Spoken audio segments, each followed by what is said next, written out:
காலத்தால் அழியாத மத சார்பற்ற நடுநிலை தவறாத உங்கள் குரல் ஸ்லோன் மீடியா நெட்வொர்க்கின் இரவு நேர செய்தி அறிக்கைகள்.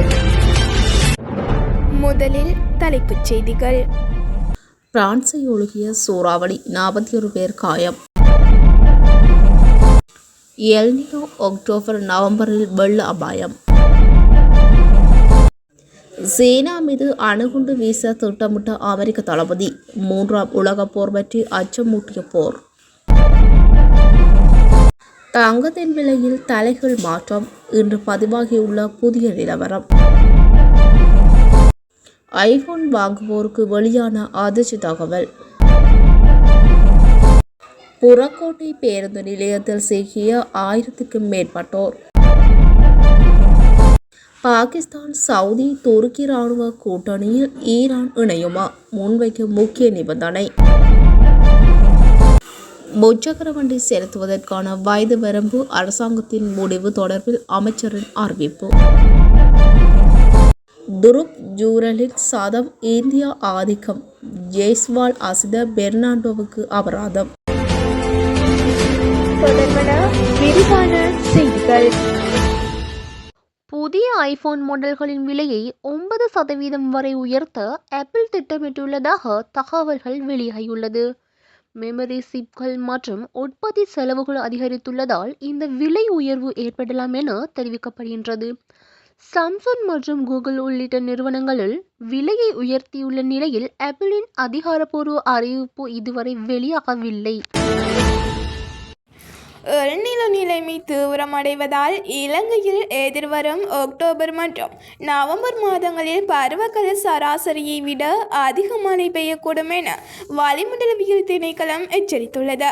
இந்த காலப்பகுதியில் நாடு முழுவதும் கனமழை பெய்யக்கூடிய சாத்தியம் இருப்பதால் சில பகுதிகளில் வெள்ளப்பெருக்கு ஏற்பட வாய்ப்புள்ளதாகவும் பொதுமக்கள் மற்றும் அதிகாரிகள் முன்னெச்சரிக்கையுடன் இருக்க வேண்டும் எனவும் தெரிவிக்கப்பட்டுள்ளது. புறக்கோட்டை பேருந்து நிலையத்தில் வெற்றிலை துப்புவதில் சிறுநீர் கழித்தல் உள்ளிட்ட குற்றங்களில் ஈடுபட்ட 1029 பேர் அடையாளம் காணப்பட்டுள்ளனர். இலங்கை வான்படையினரால் பொருத்தப்பட்ட புதிய CCTV கண்காணிப்பு அமைப்பு மூலம் இவர்கள் அடையாளம் காணப்பட்டுள்ளதாக தெரிவிக்கப்பட்டுள்ளது. அடையாளம் காணப்பட்டவர்கள் பேருந்து நிலையத்தை சுத்தம் செய்யும் சமூக சேவையில் ஈடுபடுத்தப்பட்டுள்ளனர். இலங்கையில் தங்கத்தின் விலை இன்று சிறிதளவு வீழ்ச்சியடைந்துள்ளது. 24 கரட் தங்கம் 1 பவுண்ட் ரூபாய் 3,84,000ஆகவும் 22 கரட் தங்கம் 1 பவுண்ட் 3,53,300 விற்பனை செய்யப்படுகின்றது. நேற்றுடன் ஒப்பிடுகையில் 24 கரட் தங்கத்தின் 1 பவுண்ட் விலை 2000 குறைந்துள்ளது என குறிப்பிடப்படுகின்றது.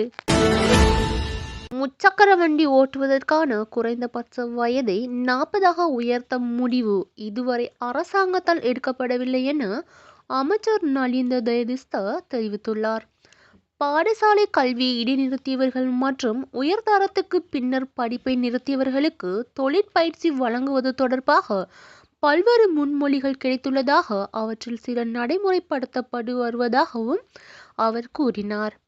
முச்சக்கர வண்டி ஓட்டுநர்களின் வயது வரம்பை 40ஆக உயர்த்துவது தொடர்பான முன்மொழிவு தற்போது அரசாங்கத்தின் பரிசீலனை இல்லை என்றும் அமைச்சர் தெளிவுபடுத்தியுள்ளார்.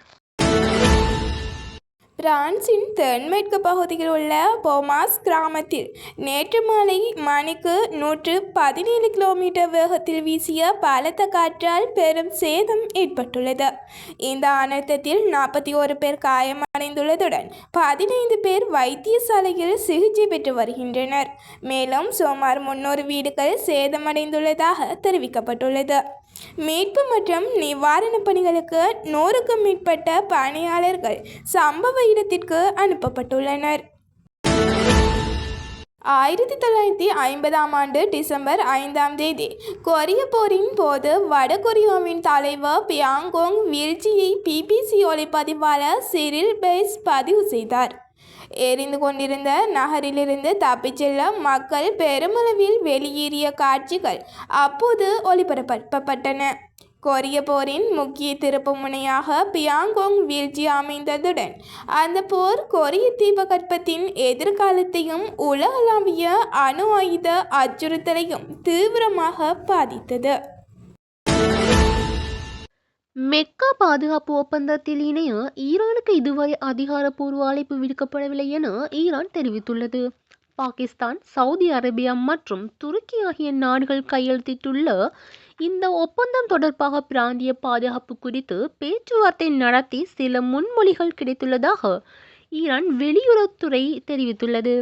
முன்னதாக ஈரானுக்கு அழைப்பு விடுக்கப்பட்டுள்ளதாக செய்திகள் வெளியாகி இருந்த நிலையில் அதனை ஈரான் தற்போது மறுத்துள்ளதாக குறிப்பிடப்படுகின்றது. துரு ஜூரலின் சதம் இந்திய ஆதிக்கம். இலங்கைக்கு எதிரான இரண்டாவது டெஸ்டில் துரு ஜூரல் ஆட்டமிழக்காமல் 115 ஓட்டங்கள் குவிக்க இந்தியா 503-9 என்ற நிலையில் டிக்ளேர் செய்தது. இதன் மூலம் இந்திய அணி போட்டியில் வலுவான நிலையை பெற்றுள்ளது. ஜெய்ஸ்வால் அசித பெர்னாண்டோவுக்கு அபராதம். போட்டியின் போது ஏற்பட்ட மோதல் தொடர்பில் இந்திய வீரர் யசஸ்வி ஜெய்ஸ்வால் மற்றும் இலங்கை வீரர் அசித பெர்னாண்டோ ஆகியோருக்கு போட்டி கட்டணத்தில் 25% அபராதம் விதிக்கப்பட்டுள்ளது. இருவருக்கும் தலா ஒரு டிமெரில் புள்ளியும் வழங்கப்பட்டுள்ளது. இத்துடன் இரவு நேர செய்தி அறிக்கைகள் முடிவடைகின்றன. மீண்டும் சந்திக்கலாம். நன்றி.